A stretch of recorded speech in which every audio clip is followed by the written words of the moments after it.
This is video 85, Empire Total War United Provinces. Campaign fought on hard. That's hard for the campaign and also hard for the battles. This is the fleet action that we began at the end of video 84. You saw the way that I'd formed the fleet on the previous video. This is the line just getting up close, basically. The lighter ships are off to the right, and they're the ones that I'm going to use to chase down routing ships. If you remember, there are only 3 Swedish boats, and they're not good. He's got 2 6-rates and a 4th rate, and the best one is the 24 guns on the 4th rate. That's all he's got left, 24 guns on the 4th rate. So this should really be a very easy battle for us. The big danger here, really, I suppose, is crossfire. If we were to go across any of our own ships and cause damage, then we're going to have to repair that damage afterwards, and that's going to cost us some money. So we don't want to be doing that. So just being careful, really. Really, it's just 1/3 of my battle line. I know it's the larger one of the 3 that's going in against these 3 ships. One of them, if you remember, has only got 17 men on board it. So I think that's one of the 6 rates. I'm fairly sure it is. 6 guns and 17 men to man them. So you think about a battery on the battlefield. You get, what is it, 18 men for 4 guns. Well, I've got 17 men for 6 guns here, or he has rather.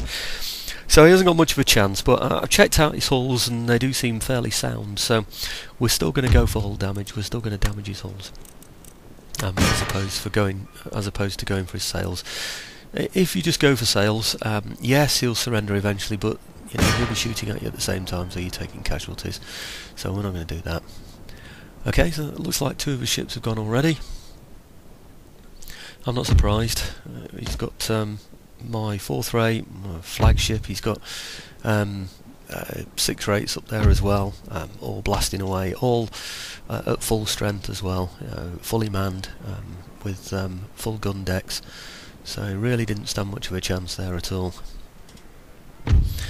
Main thing is, none of his ships get away. Let's end the battle. I've said this lots of times before, but just in case anybody hasn't heard it, never ever click that button, because you've got 2 surrendered ships there and you've got 1 routing. If you did a click on the finish there of the battle, then the chances are it would show that you've sunk 2 of his ships and 1 of them's got away, or something stupid like that, and you'll get no prize money whatsoever. So you need to make sure that all his ships are surrendered before you end the game, so you can get the prize money, and that's really what we need. If you remember, these are the ships that raided the port of Rotterdam at Amsterdam, and the reason why they've done that is because it instantly cuts off all of our trade. It's a suicide mission, really. But the Swedes are at war with us, so they do have an interest in attacking us, and they were in the area because they'd already attacked a Danish fleet who'd been blockading their ports, previous turns.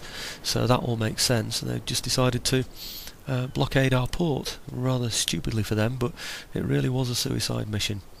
I think we'd have to discussing with our Dutch Parliament what to do with these sailors, really, to be honest with you, because this is just a blatant out-and-out raid.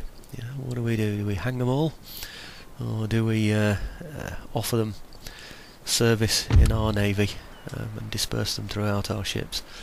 I really don't know. The second option seems to be doing them a favour, to be quite honest with you. But anyway, it's warfare. They've done the right thing. They're attacking the port of an enemy. So in reality, although there's no Geneva Convention around now, there should definitely be a gentleman's agreement, I think, really. Nice try, chaps, really, I suppose is the best way to look at it. But of course they've reduced our economy down to nil. Do you remember on the last video I was saying that trade is a temperamental thing, can't be relied on? So this is exactly what's happened. They've raided our port and taken all of our trade away, and that trade has brought our income down to absolutely nothing whatsoever for this term. And if you remember, in our occupation of France, one thing that was important was that we could maintain an income so that we could feed our armies throughout Europe. So anyway, we're going to capture these 3 fleets, these three ships, I'm sorry, and we're going to trade them in for prize money. all these fleet actions that I've had recently in Europe, I'd love to have been taking their fourth rates. I really would. Abandoning some of my sixth and certainly the brigs, I could have had, if I'd have gone for the C option, I could have had a fleet now of about perhaps 10 fourth and fifth rates, maybe more, and I'd be going after those Spanish galleons in the south of Spain there. Loads and loads of prize money there. It looks like there's about, well, it can be nearly 2,000 each a galleon. I'm sure I saw about 6 of them, so mega bucks down there.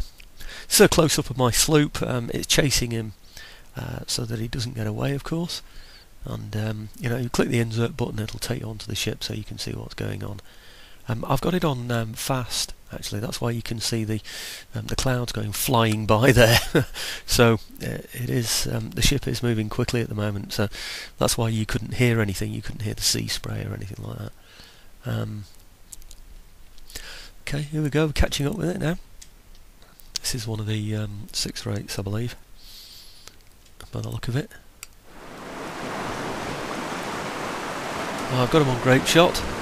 Oh, there comes the sound back, so back down to the normal speed.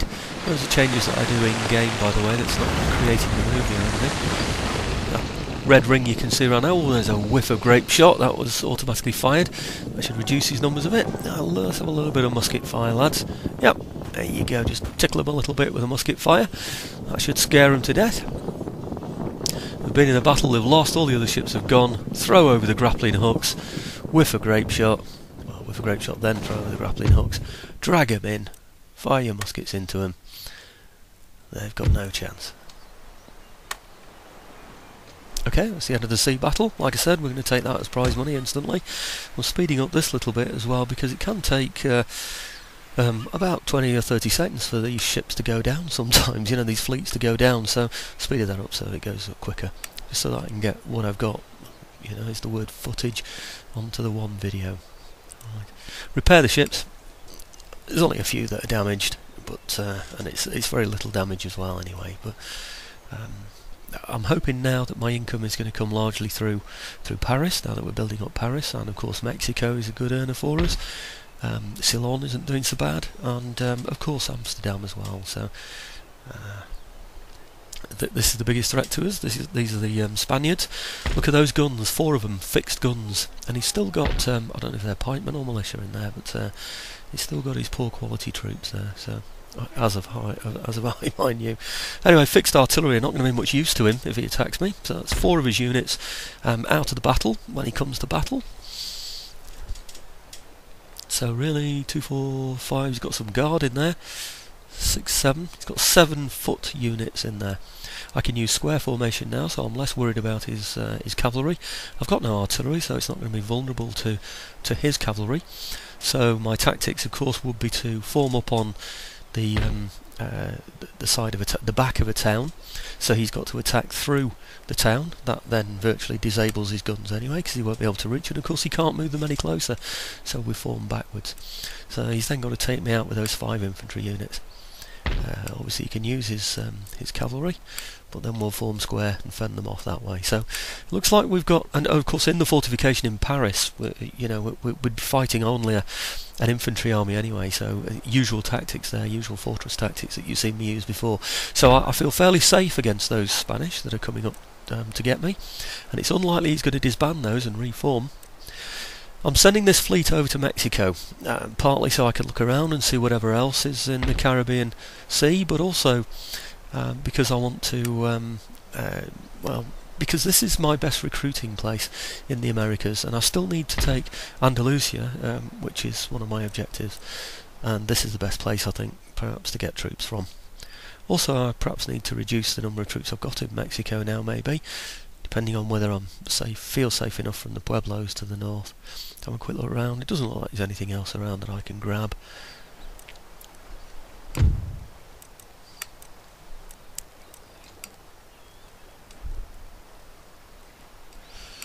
Change the ministers, see if I can improve anything. Or change one of them, that is, kick one of them. Don't want that. I'll change that. I won't go for firing by rank, actually. I much prefer firing by rank. It means that I have several ranks able to fire instead of just one.